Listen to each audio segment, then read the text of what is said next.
அஸ்ட்ரோசேகர் YouTube channel நேயர்களுக்கு அபிராமி சேகரின் அன்பான வணக்கங்கள். குரு பகவானுடைய பெயர்ச்சி இதுதான் நம்ம இப்போ பார்க்க போகிறோம். குரு பகவான் பார்த்திங்கன்னா இது வரைக்கும் கோச்சாரத்தில் மிதுன ராசியில் சஞ்சரிச்சிட்டு இருக்கார். அவர் ஜூன் 1ஆம் தேதி திருக்கணித பஞ்சாங்கப்படி திங்கட்கிழமை நைட்டு சுமார் ஒரு 1:50 மிதுன ராசியிலேருந்து கடகராசிக்கு பயிற்சி ஆகிறார். பொதுவாகவே குரு பகவானுடைய பயிற்சின்னு பார்த்திங்கன்னா சுமார் ஓராண்டுகள். அப்படி இருக்கும்போது அவர் இந்த வருஷம் கடகராசிக்கு வந்து அக்டோபர் 31ஆம் தேதி அவர் குறிப்பாக அதிசாரம்னா அவர் முன்னோக்கி போகிறது. அவர் சிம்மராசிக்கு வந்து அங்கே தங்குறார். கிட்டத்தட்ட அங்கே சுமார் 3 மாதம் அங்கே இருக்கார். மறுபடியும் ஜனவரி 2027 24ஆம் தேதி மறுபடியும் அவர் வக்கரகதியில் பின்னோக்கி கடகராசிக்கு வர்றார். வக்கரம்னா பின்னோக்கி போகிறது, அதிசாரம்னா முன்னோக்கி போகிறது. ஆக அவர் முன்னோக்கியும் பின்னோக்கியும் கடகம் சிம்மம் இந்த 2 ராசியில் அவர் சஞ்சரிக்கிறார். ஒவ்வொரு கிரகத்துக்கும் ஒரு பார்வை இருக்குது. அதே மாதிரி நவகிரகத்தில் சுபகிரகமான குரு பகவானுக்கும் பார்வை உண்டு. குரு பகவான் தான் இருக்கும் இடத்துலேருந்து 5ஆம் இடத்தையும் 7ஆம் இடத்தையும் 9ஆம் இடத்தையும் பார்வையிடுகிறார். அதனால தான் குரு பார்க்க கோடி தோஷம் நீங்கும் அப்படிங்கிறாங்க. அந்த பார்வையினுடைய பலன் அது மட்டுமல்ல, அவர் இந்த கடகம் சிம்மம் இந்த 2 ராசியில் சஞ்சரிக்கக்கூடிய நட்சத்திர சாரம் இதையெல்லாம் கணக்கில் எடுத்துக்கிட்டு தான் நாம் 27 நட்சத்திரத்தில் பிறந்த உங்களுக்கு எப்படிப்பட்ட பலன்கள் நடக்கும் அப்படிங்கிறத பார்க்குறோம். பொதுவாக ஒரு பேசிக்காக ஒரு விஷயத்தை ஞாபகத்தில் வச்சுங்க. எல்லா கிரகங்களும் நல்ல கிரகங்களாக இருந்தாலும் குரு பகவான் நன்மையை நிறைய செய்யும் பொழுது ஒரு சில பிரச்சனைகளையும் செய்யக்கூடியவர். ஆக நன்மை தீமை இதெல்லாம் கலந்து தான் அவர் பலன் செய்ய இருக்கிறார். அதில் ஒவ்வொரு நட்சத்திரத்தில் பிறந்தவங்களுக்கும் அவர் என்ன மாதிரியான நன்மையை செய்வார், என்ன மாதிரியான பிரச்சனைகள் அவரால் ஏற்படுங்கிறத தான் இப்போ நம்ம பார்க்க போகிறோம். பூராட நட்சத்திரத்தில் பிறந்தவங்களுக்கு இந்த குரு பகவானுடைய பெயர்ச்சி எப்படி இருக்குன்னு பார்க்குறோம். பொதுவாகவே நான் முதல்லையே சொன்ன மாதிரி கிரகங்கள் நன்மை தீமை 2ம் கலந்து தான் நமக்கு செய்யும். அப்படி பார்க்குற போது குரு பகவானால் என்னென்ன நன்மைகள் இருக்குது அப்படின்னு பார்க்குற போது பொதுவாக இந்த பயிற்சியில் உங்களுக்கு வருமானங்கள் பெரிய லெவலில் இருக்குது. ஆக பணத்துக்கு பஞ்சம் இல்லைனாலும் செலவுக்கும் உங்களுக்கு குறைவில்லை அப்படிங்கிறது தான் ரொம்ப ரொம்ப முக்கியம். ஏன்னா வருமானம் வந்துட்டால் செலவு பண்ணுவோம் அப்படிங்கிற கான்செப்ட்லேயே இருங்க. ஏன்னா எவ்வளோக்கு வருமானங்கள் இருக்கோ அந்தளவுக்கு உங்களுக்கு செலவுகளும் ஏற்படுவதற்கான வாய்ப்பு நிறையா உண்டு. நல்ல வசதி இருக்கிறவங்க யாரிலையாவது முதலீடு பண்ணுங்கள், இது ரொம்ப நல்லது. இந்த முதலீடு பண்ணுறது நமக்கு வரக்கூடிய தேவையற்ற செலவினங்களை குறைக்கும், குறிப்பாக வைத்திய செலவுகளை குறைக்கும். இந்த பயிற்சியில் யாருடைய பணமாவது மணி ரொட்டேஷன் உங்கள்கிட்ட இருக்கும். யாரெல்லாம் பேச்சு தொழிலாக வச்சிட்ருக்கீங்களோ அதன் மூலமாக ஏர்னிங் பண்ணுவீங்க. குறிப்பாக யாரெல்லாம் வந்து ரொம்ப நாளாக கனவாக இருக்கக்கூடிய இடம் வாங்கிறது அல்லது வீடு வாங்கிறது அல்லது வீட்டு உபயோகப் பொருட்கள் வாங்கிறது அல்லது வீடு கட்டுறது, இது அத்தனைக்குமே வாய்ப்புகள் சந்தர்ப்பங்கள் உங்களுக்கு நிறைய இருக்குது. குறிப்பாக கடன் வாங்கி இதெல்லாம் வாங்கிறதுக்கான சூழ்நிலைகள் உங்களுக்கு உருவாகும். பழைய பொருட்கள் ஏதாவது இருந்தாலும் அதை எக்ஸ்சேஞ்ச் பண்ணி புதுசாக பொருட்கள் வாங்குவதற்கான வாய்ப்புகள் இதெல்லாமே இந்த பயிற்சியில் உங்களுக்கு உண்டு. இந்த பயிற்சி முழுவதுமே யாரெல்லாம் வந்து உற்பத்தி சார்ந்த துறையில் இருக்கிறீங்களோ அல்லது பெரிய லெவலில் மேனுஃபேக்சரிங் ஃபீல்டில் இருக்கிறவங்களுக்கு உங்களுடைய உற்பத்திக்கு தந்த சேல்ஸ் இருக்குது, லாபம் வருமானம் உங்களுக்கு கைக்கு வர்றதுக்கான வாய்ப்பு நிறையா உண்டு. இந்த காலங்களில் யாரெல்லாம் விவசாயத்தில் இருக்கீங்களோ ஓரளவுக்கு உங்களுக்கு லாபம் மகசூல் கிடைக்கும். பெரிய லெவலில் அம்மாவுடைய அன்பை ஆதரவை எதிர்பார்த்து காத்துட்ருக்கிறவங்களுக்கு கிடைப்பதற்கான வாய்ப்பு அத்தனையும் உங்களுக்கு இருக்குது.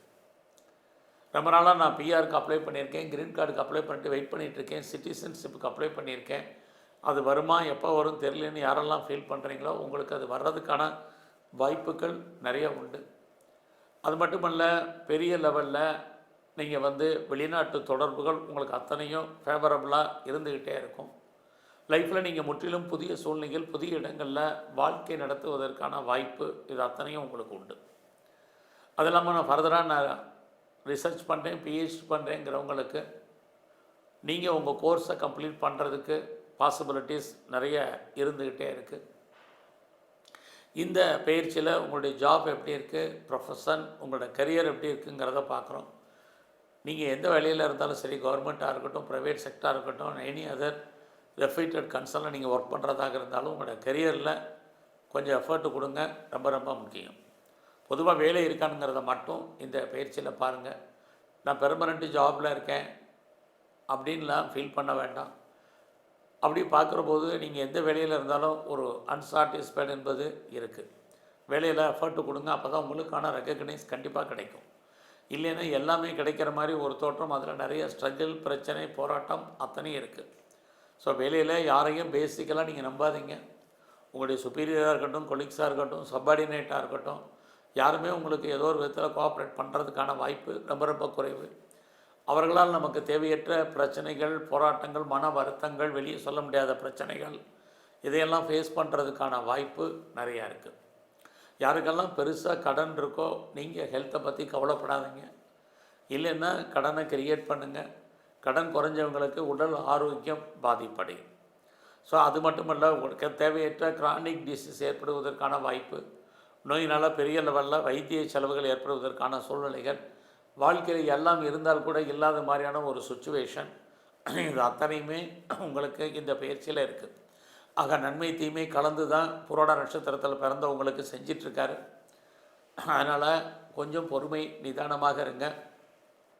வாழ்க்கையில் இந்த பயிற்சி முழுவதுமே உங்களுடைய தனிப்பட்ட பர்சனல் அந்தரங்கமான விஷயங்களை பொறுத்த வரைக்கும் யார்கிட்டையும் பெருசாக டிஸ்கஸ் பண்ணாதீங்க.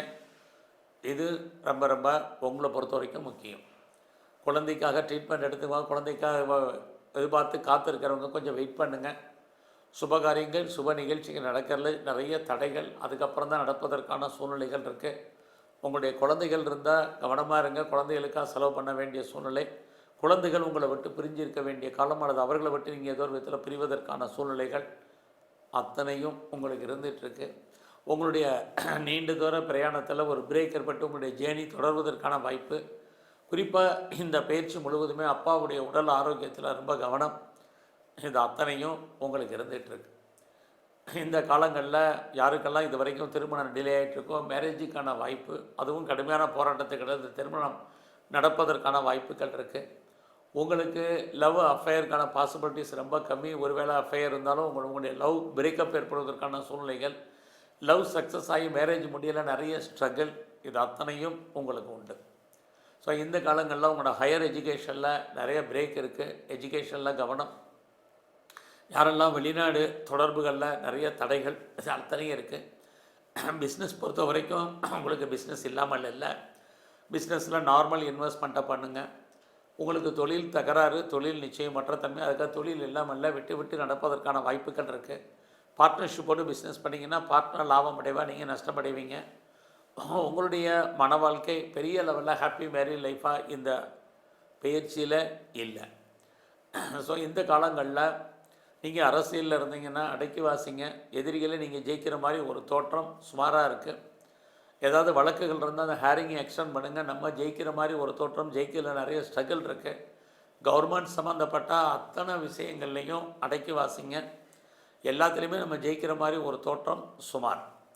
நீங்கள் கலைத்துறையில் இருக்கீங்கன்னா உங்களுக்கான அந்தஸ்து, புகழ், செல்வம் எல்லாம் இருக்குது. பட் வருமானங்கள் நார்மலாக இருந்துகிட்ருக்கு. ஸோ இந்த பயிற்சியில் உங்களுடைய உறவுகளால் ஒரு பக்கம் நன்மை, இன்னொரு பக்கம் நெருங்கிய உறவுகளை விட்டு நீங்கள் பிரிய வேண்டிய காலமானது, அவர்கள் உங்களை விட்டு பிரிஞ்சிருக்க வேண்டிய காலங்கள் இருக்குது.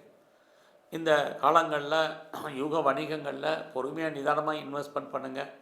அது ரேஸாக இருக்கட்டும், லாட்ரியாக இருக்கட்டும், ஆன்லைன் பிஸ்னஸாக இருக்கட்டும், ட்ரேடிங்காக இருக்கட்டும், மியூச்சுவல் ஃபண்டில் இன்வெஸ்ட்மெண்ட் பண்ணுறதாக இருக்கட்டும், கிரிப்டோவில் பண்ணுறதாக இருக்கட்டும், நார்மல் இன்வெஸ்ட்மெண்ட்டே போதுமானது. பெரிய லெவலில் விட்டதை பிடிக்கணும்னு ஆசைப்படாதீங்க. அதுக்கான கிரக நிலைகள் இந்த வருஷம் சாதகமாக இல்லை. ஸோ இந்த வருஷம் முழுவதுமே உங்களுடைய குலதெய்வம் எதுவாக நல்லா வழிபாடு பண்ணுங்கள். இஷ்ட தெய்வத்தை நல்லா வழிபாடு பண்ணிட்டு வாங்க. குறிப்பாக பிரம்மாவுடைய வழிபாடு ரொம்ப ரொம்ப முக்கியம். எல்லாத்துக்கும் மேலே நவகிரகத்தில் இருக்கக்கூடிய குரு பகவானை நல்லா தரிசனம் பண்ணுங்கள். பிரச்சனைகளுடைய தன்மை குறையும், வாழ்க்கையில் மகிழ்ச்சி ஏற்படும். நன்றி, வணக்கம்.